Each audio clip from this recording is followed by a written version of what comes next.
in the heart of this multicultural city, downtown Montreal. Today, we're gonna learn how to make a popular Iranian dish.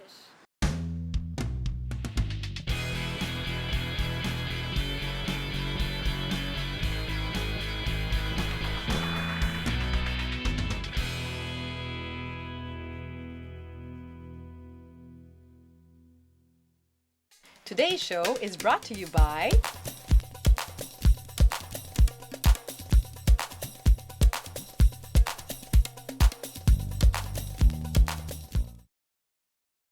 Hi everyone, and welcome back to Flavors. Today you're actually going to get a taste of a Middle Eastern dish, and I have a beautiful girl here who is going to teach us how to make something very popular in Iran.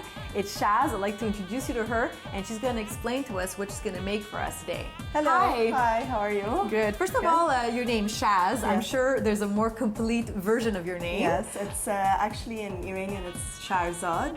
Shahrzad? Yes, or the Arabs say Shahrazad. So Shahrazad. Yes, exactly. That one. Okay, all right, that's all right. To make it simpler, it's Shaz, yes. Oh, okay, good. Yeah. So this is your background, and you've learned how to cook. Is it by growing up with your parents, or is it something that you had to discover on your own? No, it's by growing up with my parents, and my dad is a really good cook himself, and my mom, so they always taught us how to cook, and Persian dish is very rich and very good. So. Yes.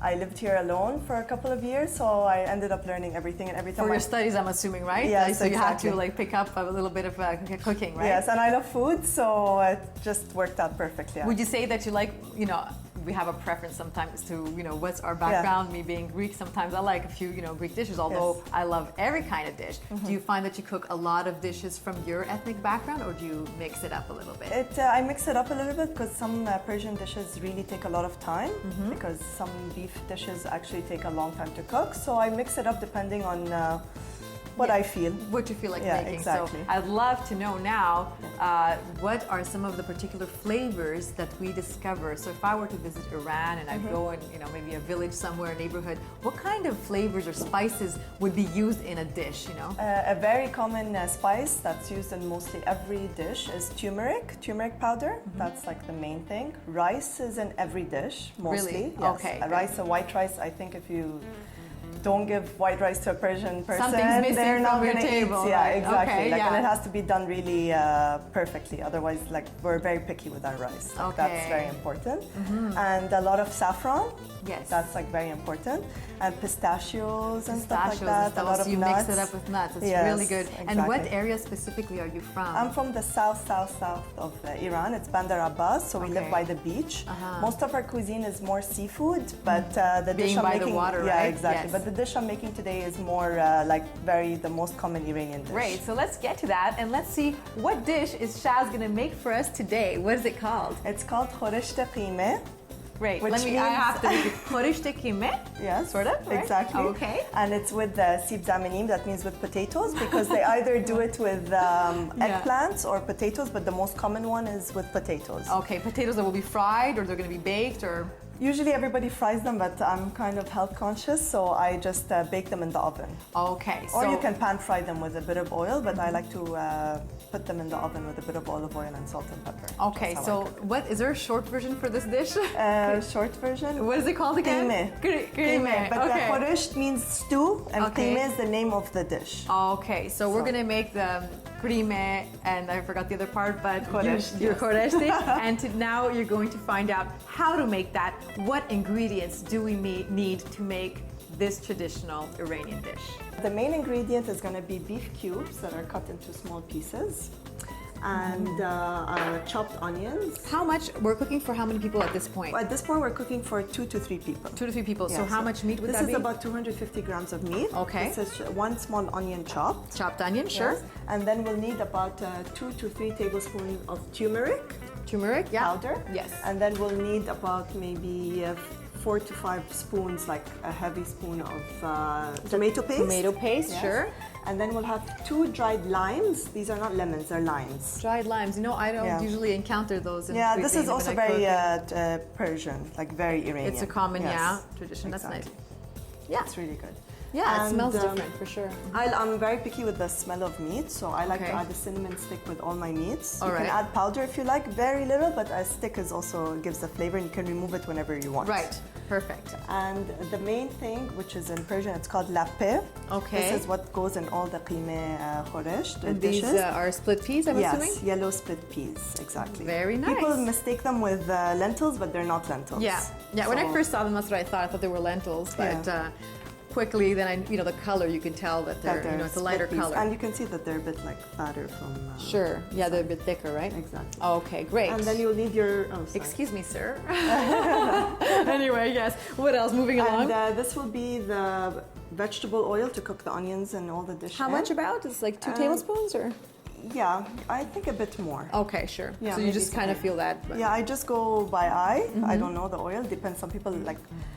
I realize a lot of Persian dishes are very oily, and I don't like oily. Not Because too usually oily. you see the layer of oil on top, but I try to Yeah. avoid that. So it depends on I how feel like you a lot like of it. home cooking is like that. I Yeah, always just- can think of traditional dishes, even in any background.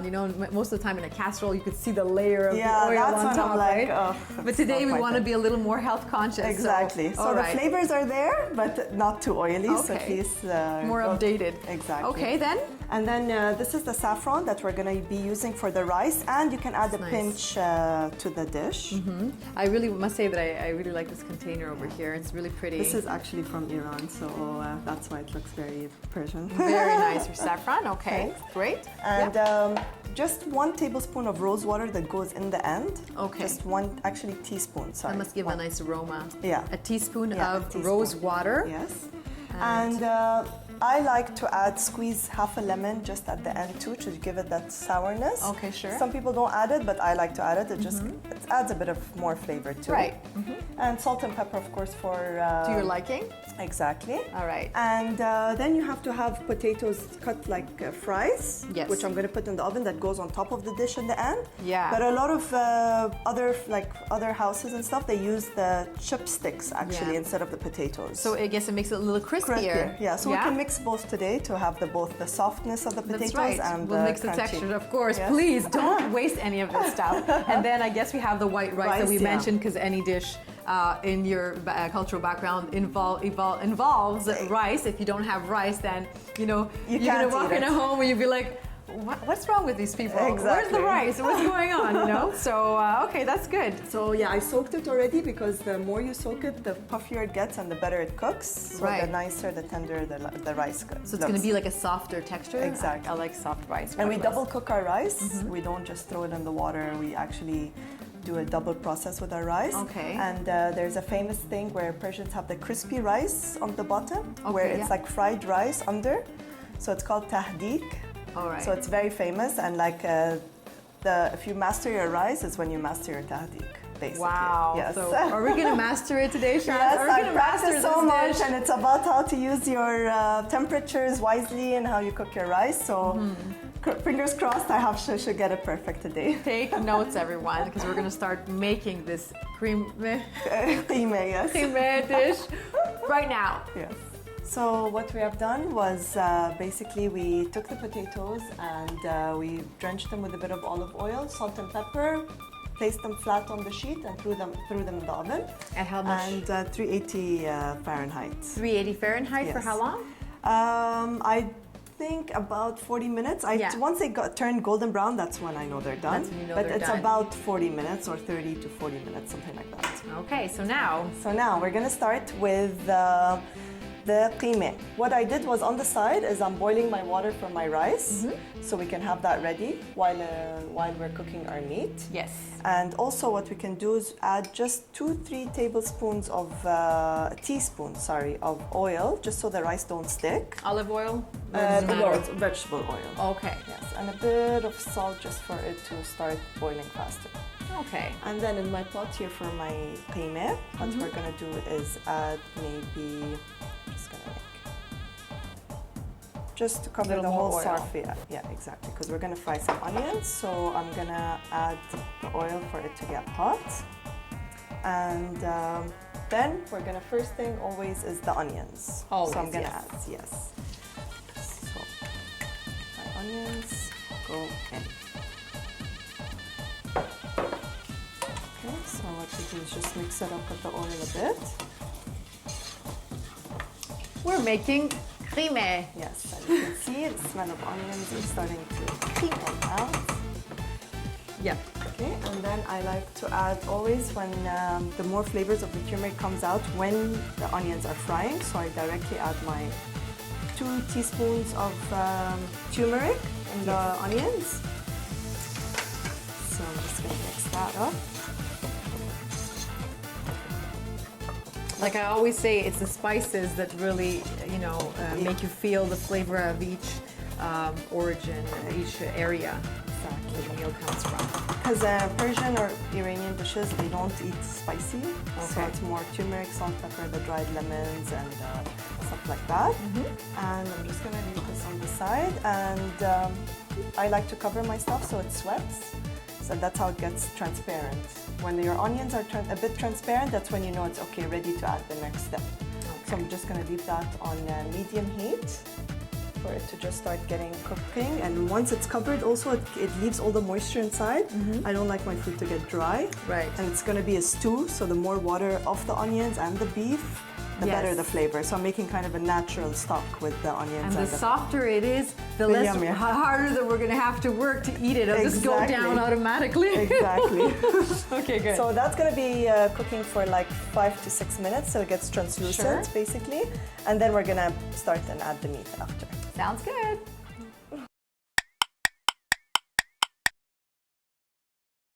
I do want to say that we do have a supervisor right here, and this is Abdul, Shaz's brother. How are we doing so far? Well, I would say it's a pass for now. A pass? A pass. What do you think about that? It's good enough. He's a good cook. My brother, yes, he is. He's really Good job. cook. I mean, he does this dish a lot to himself. Yes. We're going to eat this together later, and you'll say, you'll wait till the end to be the judge, right? Okay, thanks. As you can see, we fried our split peas inside. Okay, and now the main thing is the tomato paste. So I'm gonna add 2 big teaspoons. Heaping teaspoons. Exactly. So you can say maybe there are 2 tablespoons actually. Yeah, for sure. That can't be 2 teaspoons. Yeah, exactly. That's all right. So I'm gonna mix it all in together.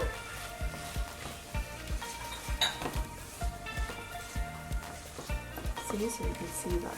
Yeah. Blending in together.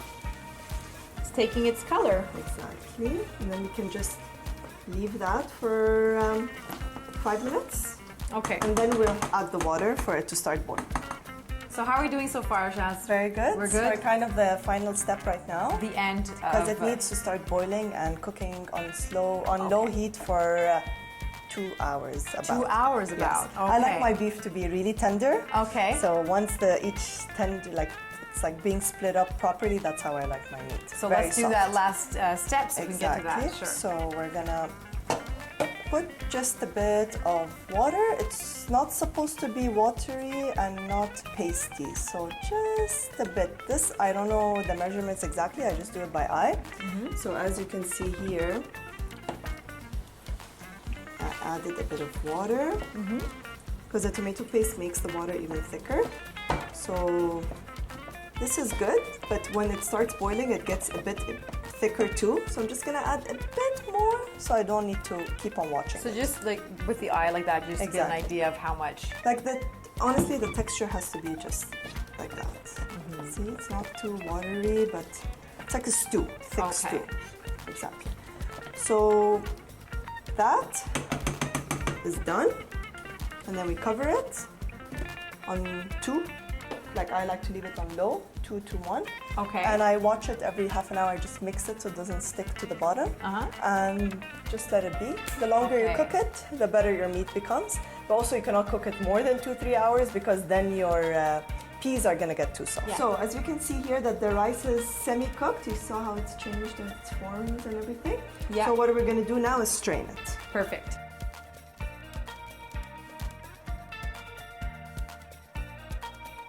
So So like you said, we have to leave it on a very low temperature. You put it on 2 and for a couple of hours, 2 to 3 hours, so it can get really soft. Exactly. But to me, this seems like it's a very good slow cooker recipe. Yes. I love to use a slow cooker. Yeah. Would you be able to do this in a slow cooker? Yeah, I think you can, but I've never used Yeah. used one myself, so I'm sure you can do that. So Alright. it cooks perfectly. It's like a thick pot. Yes, it does work perfectly with Do that. you have to monitor it every now and then? Keep mixing?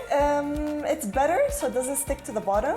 Okay. And sometimes maybe it gets too dry, so maybe later you need to add a pinch of water here and there, depending on how the texture is becoming. Of course, I mean, we would Depends. never leave it unattended either Exactly, way no because way, you have the exactly. oven on, so might as Exactly. well take a look and see how it's doing, right? Exactly. All right. So while that is cooking, we can start with the rice. So Yes. this is the second part of the rice. So what I did was I put oil to start getting hot. Yep. And the tahdik means bottom of the rice. tahdik. Tahdik. That's where I put the rice on the oil, then the bottom part is all going to be crispy. All right. Because it's going to get fried with the oil. So I'm assuming we're not going to be mixing it. No. Okay. So that's how it's going to go. It's going to go on layers on top. And what I did with the saffron that I showed you earlier, I put it in boiling water, just a bit. Okay. So we can add it on the top. Okay. So we put the rice. Usually we put everything in the middle. Okay. So then naturally it will start spreading out because the rice is quite heavy. So you see how I'm placing it like that.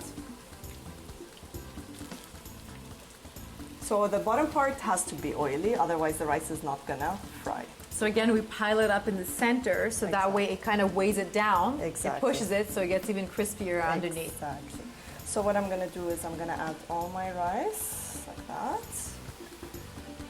And now it's on like medium heat because it needs to start frying from the bottom. Yes. And that's where the technique is, because you can either burn it or not cook it properly. So sometimes you just get scared, you don't know, so you have to know your pot and your stove properly, so you know when it's gonna start burning or So not. be honest, Shaz, the Yeah. first time you tried this, did you burn it or did you succeed? I did not succeed from the first time. Either it's not cooked enough, Yeah. or it's not crispy enough, or sometimes yes, we're like, oh no, last time we didn't do it so crispy enough, so let's put it higher next time, and then it ends up burning. Okay. So yeah, So you it's a gotta bit, practice. But so- he would probably object and say, if the rice isn't prepared properly, then it's not an Iranian dish, because we said Exactly. we need the rice, right? Yes, exactly. Okay. So since I placed all my my rice here, is just with the spoon, I just sprinkle some of my saffron, like that. Boiling water and saffron, and now Yes. put it on And top. like the stronger the saffron, the less saffron you use, the weaker your saffron, Right. the more saffron. But this is pretty good one. It's just a pinch and it gave a really strong color. And then I don't like to add butter because I don't like my food oily, but the real way is to put the butter on top.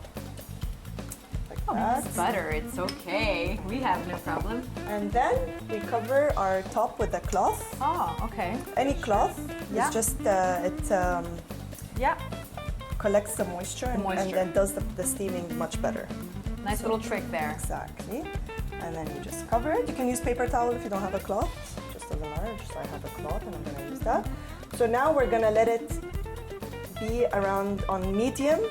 So we're gonna let it stay on medium for 10 to 15 minutes. Yeah, So it starts getting crispy and brown from the bottom. 10 to 15 minutes. Exactly. And we just leave it closed like that? Exactly. No, it's a big no-no to open your rice. You can't open cannot it. open it till the end. Well, no kidding, that's You why cannot we'll even burn check it. it. So that's why you have to be perfect and you have to know your times where you don't open it. Really? And then once we feel that the bottom is getting crispy, that's when I switch it to low for another 10 minutes for everything to blend in together.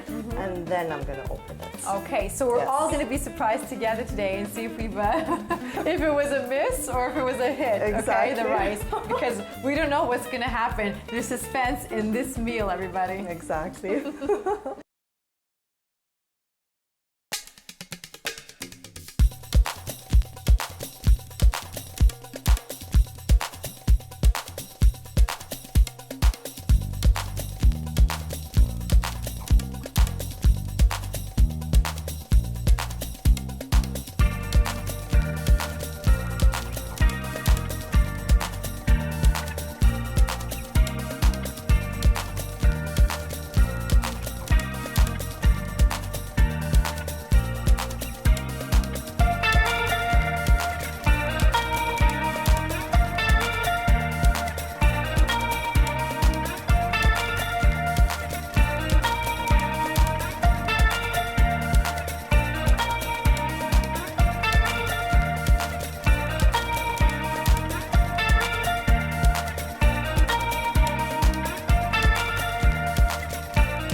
Since this dish takes a pretty long time to cook, so Yeah. what I've done is I've doubled my portion and I cooked it already. In advance? In advance, exactly. Because you were expecting a few extra people Exactly. with bigger appetites. And I didn't want you guys to wait for 3 hours. That's so right. I did my prep. That would be torture, I think, if So- we had to wait for 3 hours. Exactly. So Yeah. this is how it's supposed to look when it's all blended in Oh, perfectly yummy. together. So you can see the meat is cooked, tender, it can go right in. And the perfect. peas, obviously, they got softer after all that time. Exactly. So, and you can see that the lemons are soft, everything. Yep. And So- it's starting to look like a stew, right? Exactly. This is the final step. So now, since the meat is tender and everything, we add a bit of salt. Okay. I add little salt since everybody in my family has high blood pressure, and I add a bit of more pepper. It's not a funny matter, but I know, I understand. I know. You have to take it serious from when you're young. So. Yes. And then I like to squeeze just half a lemon to add that sourness to it. Just gonna. After I've added the salt and pepper and lemon, that's where you add the teaspoon. I just use the cap of the rose water just a bit, and this is to your preference. Not a lot of people add it. Just I gives love a rose nice- water. Yeah, me too. I love anything to do with rose. Yeah. There's also rose jam. So Oh. good. It's my Yeah. favorite. So that's just the last part. And the dish is ready to be served. And if you'd like, you can also remove your cinnamon sticks, Yeah. just so it doesn't give a lot of flavor. And that's it. So it's ready. Yes, it is. And I'm just gonna switch off the heat, and the rice I think is gonna be ready in the next 2 minutes, and we're ready to eat. So soon it'll be ready to set the table. Exactly. Great.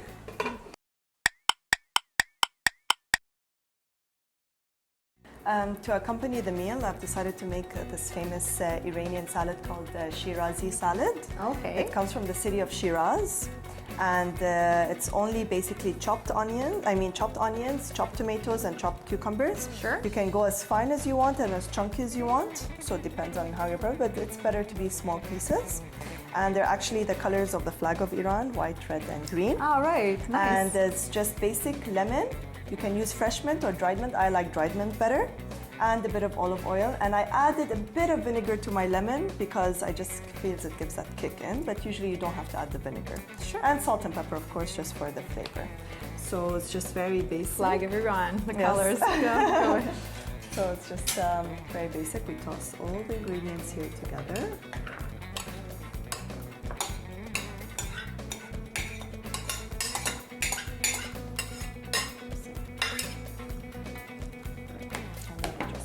Up. It's supposed to be very sour, lemony. So I squeezed 2 lemons and I added maybe a tablespoon of vinegar or a tablespoon and a half. So I'm just gonna add it all. It's supposed to be a bit saucy. Thank you. Just toss it around.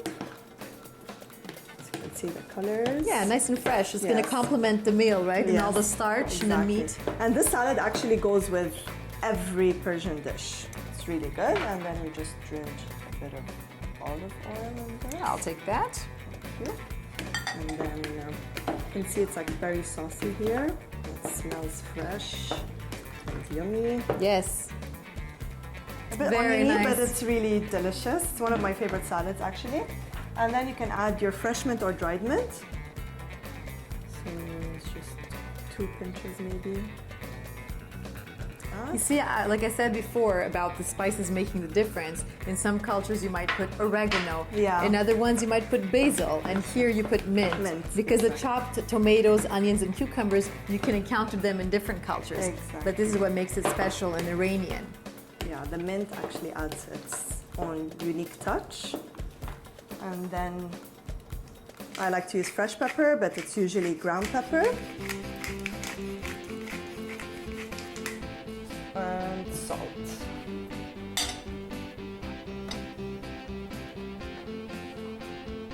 And then if you just place it in the fridge 5 minutes before serving, just for it all to blend in and get really cold, it will be even better. Every detail counts. Yes. So you see how saucy it is? It's Yeah. supposed to be like that. It's not supposed to be dry. It's supposed to be watery. You have to be generous with your lemon. Really generous. And that's how you make Shirazi salad. So Shaz, I'd like to thank you very much You're for teaching us how to make Kureshta teime. Qeime, yes. Qeime. Yeah. And I see here that this looks really good. We have the salad, we have the wonderful rice with the saffron, and this main dish here with the fries on top, which are not fried, they were actually put in the oven. And of course, from what you said earlier to me, off camera, people usually fight to have this part here, which let's see if we succeeded. It's the crispy part of the rice, right? It's called tahdik, bottom of the pot. The bottom of the pot. Yes. And before anybody else gets their hand on it, I have to try it, okay? Because you say this is the best part, right? Exactly. And let's really see. Crunchy and good. It's not burned, so. No. Well, how are we doing down there? Was it good? Yeah. So your brother says we passed. Let's see. Ooh, See? How crunchy. wow. It's really good with yogurt sometimes on the side. Just Delicious. really good. Yeah, at the bottom of the pot, you had like the oil, a little bit of it, right? And I think that would be a great combination with the whole meal. And I think that's what we have to get to right now. Once again, I'd like to thank you so much, Shaz, for opening your home to us, your roots, sharing your roots with us, and this wonderful recipe. One thing left to do, guys, and that's, well, let's eat. Exactly. Thank you for Thank you. coming. I hope you enjoy the meal. It's a heavy meal, so you're going to have a nice sleep after this. Oh, looking forward to that. Thank you so much.